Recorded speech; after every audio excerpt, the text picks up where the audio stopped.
Now it's time to turn our attention to God's Word.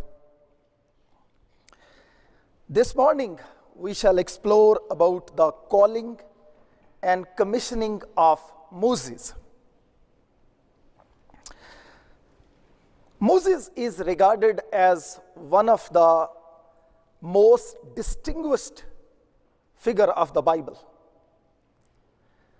More than 800 times you see his name mentioned in the Bible. Moses lived for 120 years on earth, and then he died.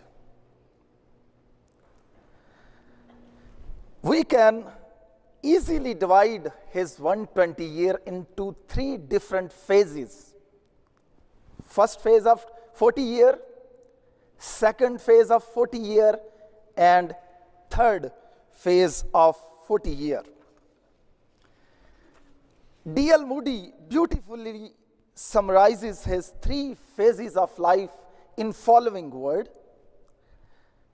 Moses spent 40 years thinking he was somebody. 40 years learning he was nobody. And 40 years discovering what God can do with a nobody.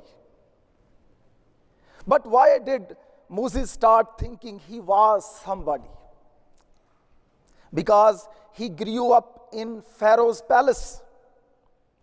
He would enjoy all of privileges he could enjoy as the son of Pharaoh's daughter.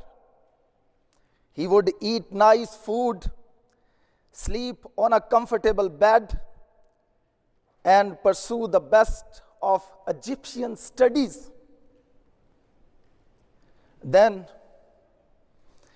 in the next 40 years, he regarded himself as nobody because after killing an Egyptian, he ran away in the Midian, where he would graze the flock of his father-in-law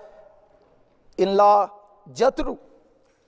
Then in the last 40 years of his life, he realized what God can do with a person like nobody, because God called him to be his mighty servant and deliver the people of Israel out of the bondage of Egypt.